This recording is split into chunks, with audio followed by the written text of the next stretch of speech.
Inkwell Beach. Hello, hello, hello.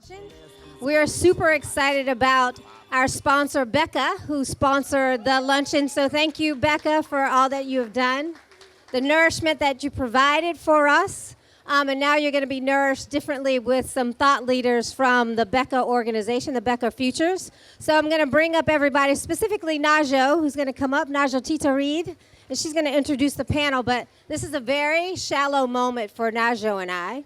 Because so Najo is my Spelman sister. We went to Spelman College. Speaking of HBCUs, the power of HBCUs.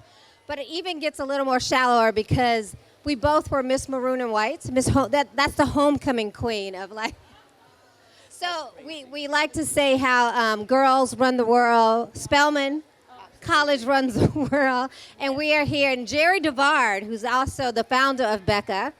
We're super grateful for her. But she was also a Miss Maroon and White from Spelman College. So we were the homecoming queens of Morehouse College, which is the all-guys school next to the all-girls school. So I thought it was important to say that. And we're going to allow her to take over the BECA panel. Oh, thank you. I'm going to grab your thing. Thank you, honey.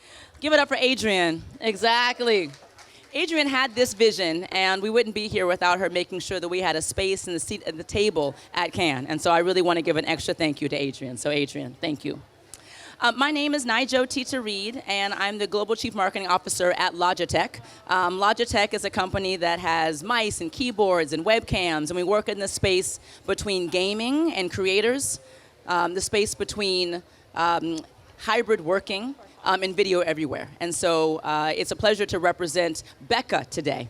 BECA is a phenomenal organization, and I had the pleasure to serve Jerry DeVard, who is our leader, to be able to serve and co-found an organization dedicated to black marketers around the world.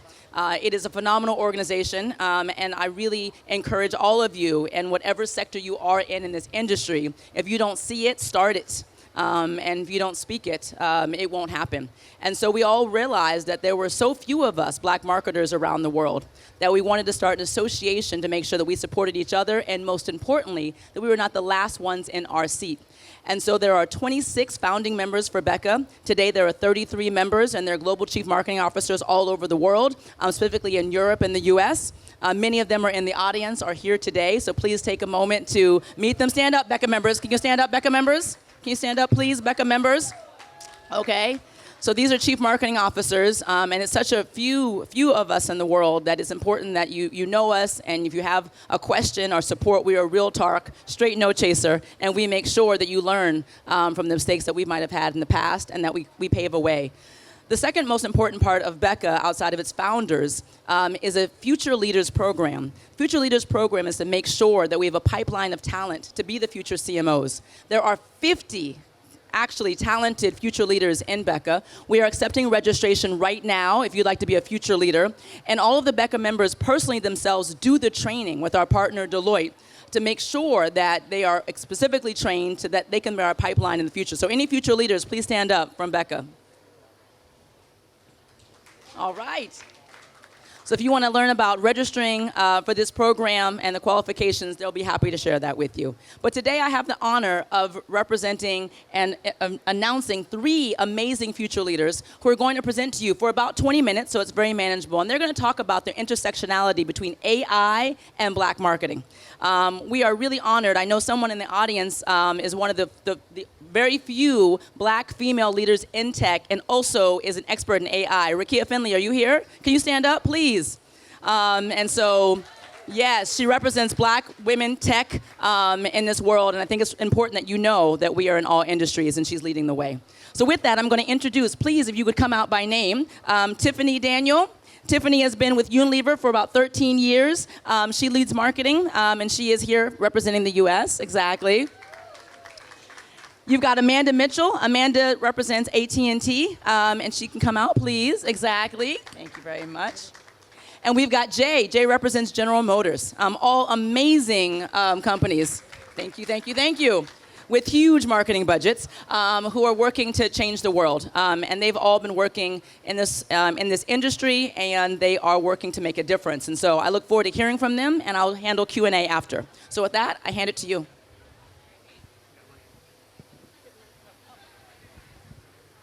Thank you. All right, good afternoon, Can. Hopefully you guys are enjoying yourself as much as we are today. We are Team Onyx, and as was stated, we are part of the Black Executive CMO Alliance Future Leader Program, and look forward to presenting to you today. So you may be asking yourself, who is Team Onyx?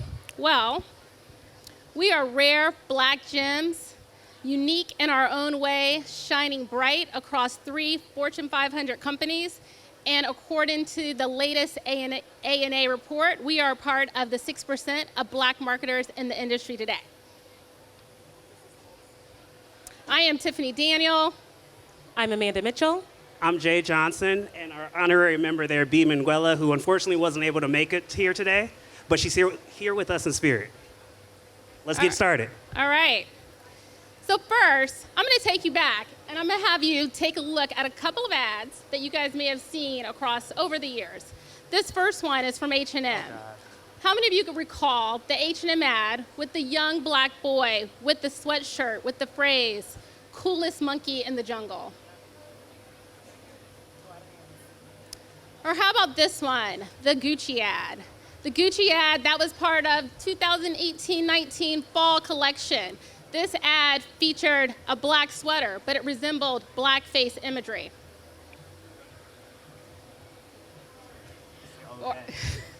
Or this Pepsi ad, right? This was at the height of Black Lives Movement, right? This ad sparked a lot of outrage in the community, not just the black community, but around the world. And then last one, this one. Who remembers this Dolce & Gabbana ad?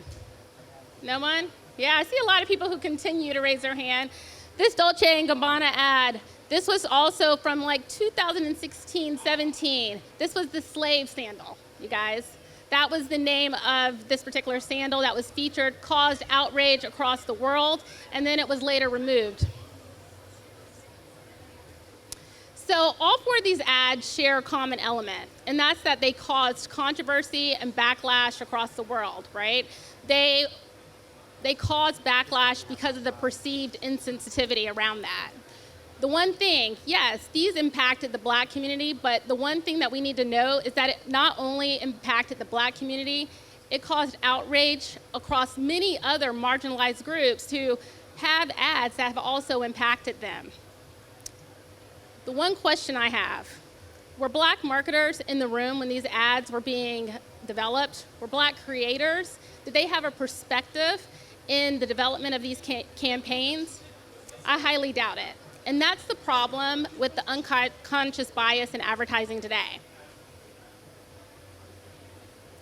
So when I think about the need of more black marketers in our industry, it takes me to this quote by Verna Myers. Diversity is being invited to the party. Inclusion is being asked to dance. So some companies may say, I've been hiring a lot of black marketers, especially if we think about since 2020 and how a lot of companies then supercharge their recruiting efforts, right? The one thing to note, though, is that what this quote reminds us is that it goes beyond presence. It really is about not only inviting to the party, it's about having them really participate, right? Being a part of the planning of that party and really being asked to dance. So if we think about where it started, right? We have pioneers such as Byron Lewis, Vince Cullors, Tom Burrell, and we cannot forget Carol Williams, right? They used their voice to revolutionize the way that blacks were represented in advertising. They wanted blacks to be seen as authentic.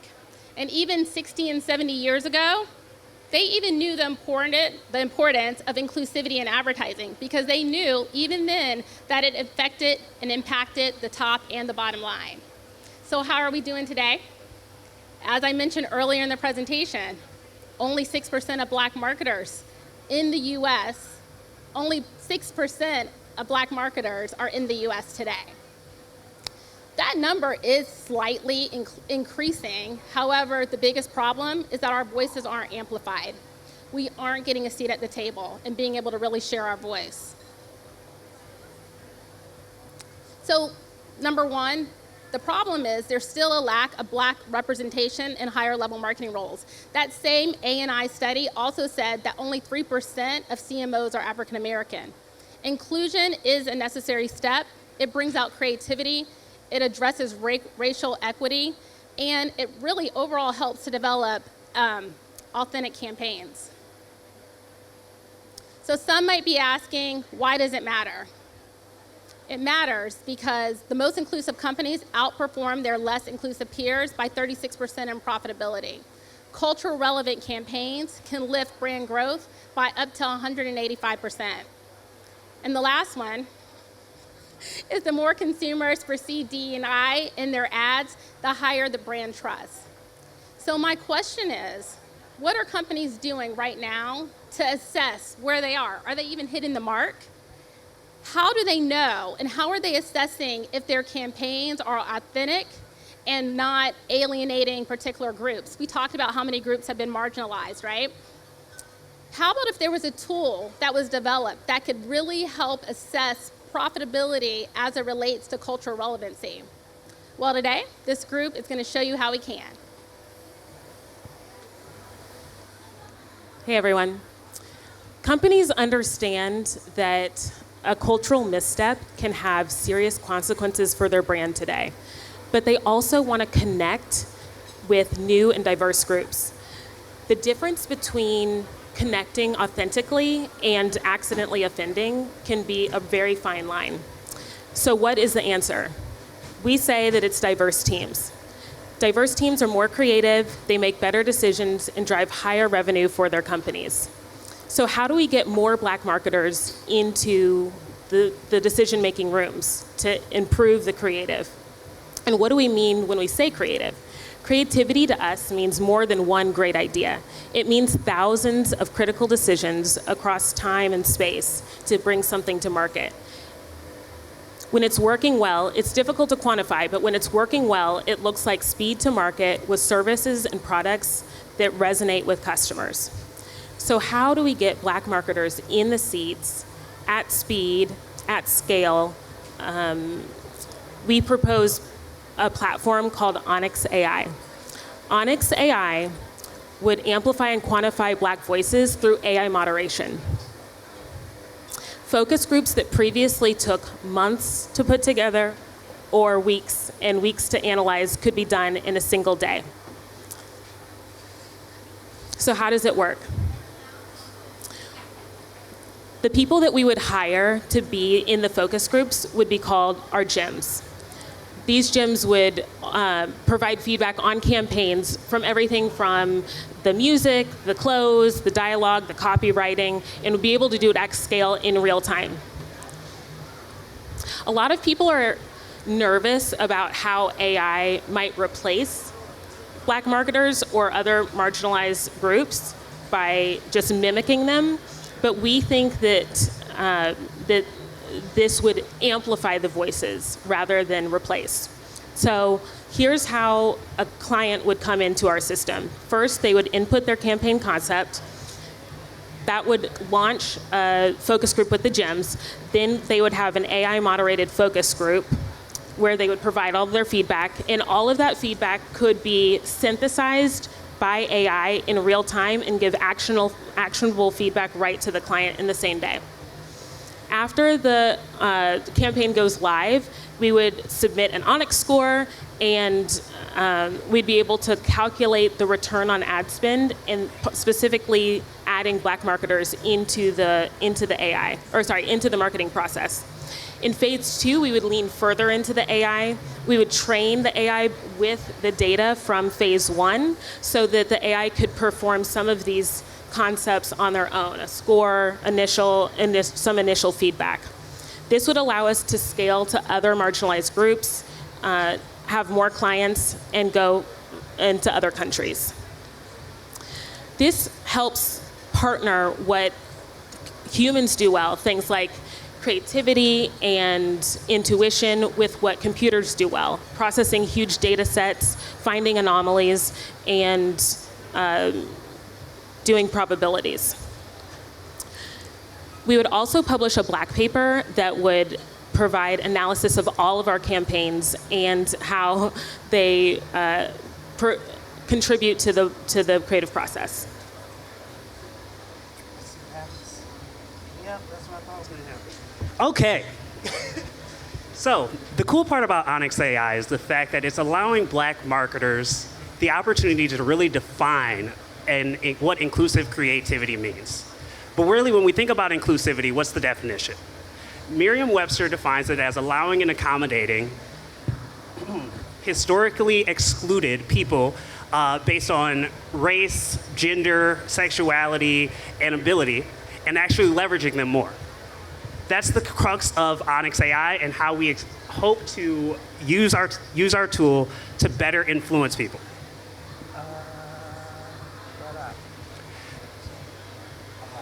Okay, excuse me. Here you can see a mock-up of the Onyx AI tool. Initially, we would want teams to come in and to provide insights like their initial concept idea, their target audience, their intended KPIs, as well as things like their team structure, which I would say most importantly is their team structure.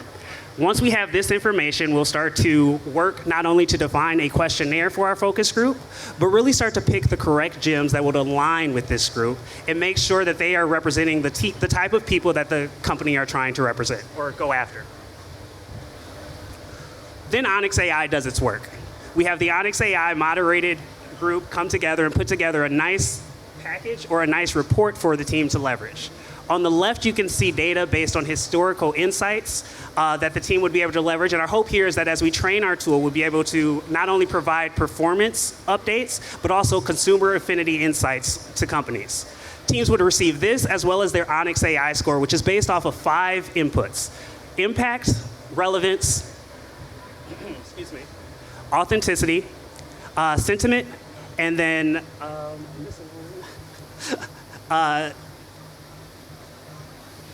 no, that was all of them. Sorry. And relevance. Okay. There we go. Teams will get this as well as recommendations for how to improve their campaign.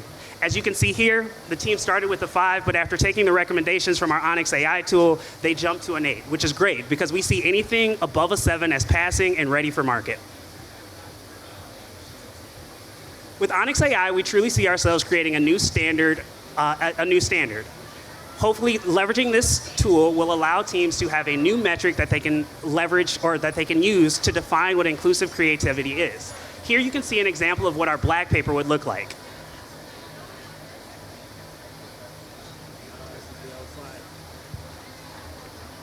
Our goal with this tool is to not only define inclusivity, but be able to give teams in the near term ways to improve their brand health, but in the long term, really scale this. As Amanda mentioned, this tool can be used more than just for black marketers. It can be used for all marginalized groups and be expanded to those and also other cultures. With Onyx AI, we really hope to enhance black voices and provide data-driven results. How many times have we been the only black person in a room when making creative decisions? This tool is meant to give black marketers and marketers in general data points that they can use to solidify why they're making the choices they're making.